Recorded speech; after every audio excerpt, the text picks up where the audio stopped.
Have you wondered why I keep fighting for our wild horses?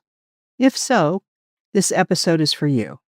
I'm your host, Carol Walker, and let's get started. Welcome to the Freedom for Wild Horses podcast, the place to find out about wild horses in the American West and what you can do to help them stay wild and free. If you love wildlife, wild horses, and the freedom that they stand for, this show is for you. I'm your host, Carol Walker. Let's get started.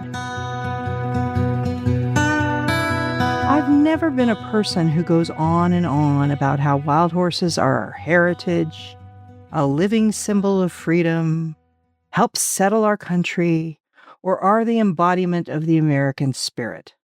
These things may be true, but they are more about the wild horse as a thing, an object, a symbol, not a living, breathing being with a heart and a soul and a life on our public lands. Wild horses are valuable to me not because of what they represent, but because of who they are.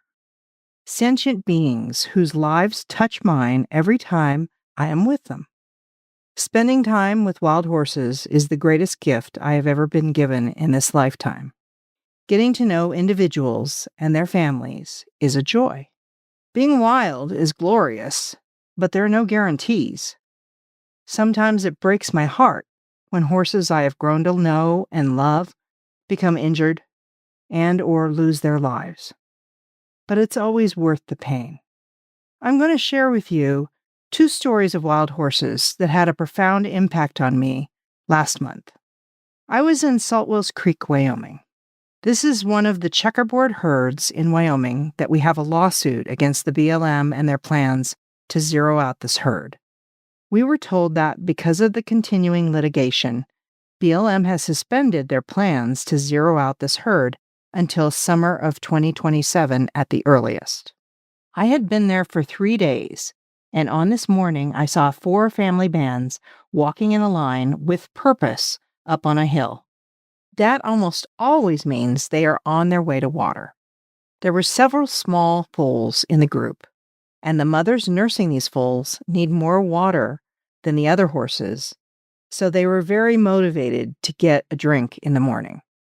As I got closer, I recognized one of my favorite families. This used to be the wild curly stallion Bobby's family. Bobby is one of the oldest wild stallions in Saltwells Creek, around 30 years old, and he lost his family this last winter to Sherman, a big, curly sorrel stallion whose calm demeanor seems to be a comfort to his new family. Black curly colt Tristan, who looks just like his dad Bobby, has not been kicked out yet, but since he's 2 this year, I have no doubt it'll be soon. It was great seeing the gorgeous curly Palomino filly of Mysterious that I named Gwyneth on my last trip. She has grown and was very spunky as she ran down the hill with her family. The surprise I got was seeing the Palomino Pinto filly Surrey, who was born last May to a golden Palomino mare. She was leggy and tall, and at her side was a black foal, a filly. They were inseparable.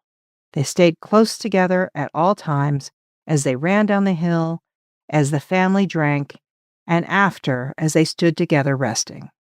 I even saw the black filly nursing Surrey several times. But that's impossible. Surrey was only a year old, far too young to have a foal. I saw the filly nursing, and there was no other mare in the family that the filly belonged to. She was comfort nursing, getting emotional security but not nutrition from Surrey. I found out from a friend that Mina's mother was the same golden Palomino mare who was Surrey's mom, but now that mare had disappeared and was nowhere to be found. Something must have happened to her because she had been a wonderful and devoted mother to Surrey. She never would have left her foal behind. So Surrey, her big sister, has taken on the role of foster mom, protecting her and comforting her as she grows. Mina looked in good condition, not thin, and she was vital and spirited, so she's old enough to be able to get her nutrition from grazing to survive. I had heard of mares taking in a foal who is not theirs to care for, but never a yearling. Suri is an extraordinary filly and will be an amazing mother to her own foals someday, I am sure. My other story from my trip last month takes place in the Red Desert Complex in Wyoming, in the Arapahoe Creek herd area.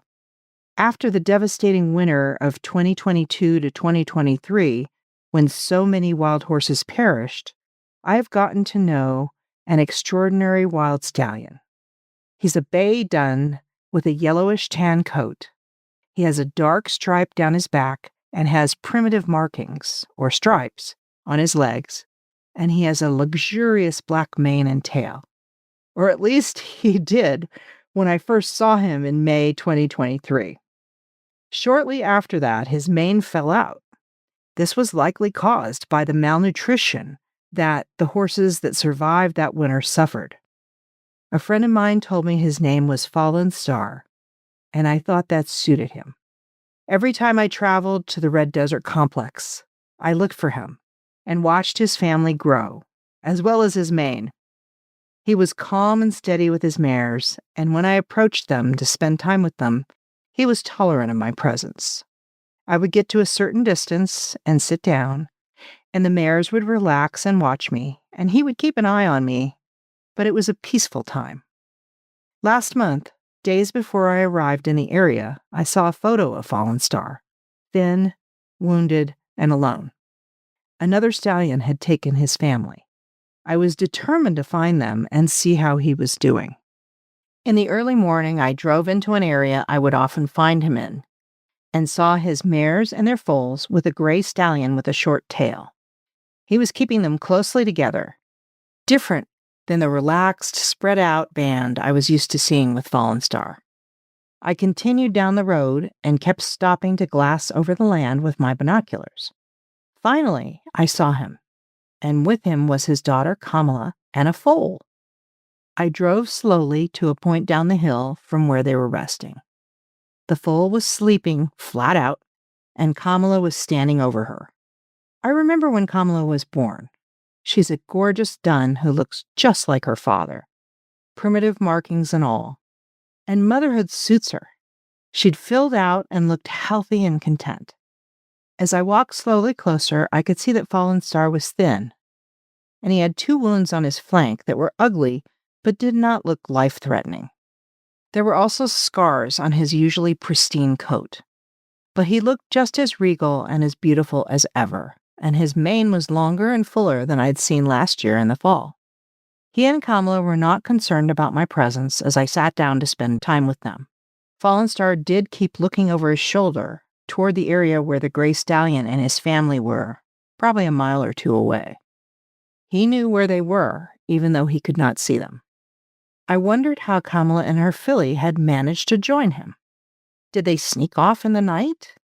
Had he made a desperate run and chased them away from the rest of the family and the gray stallion?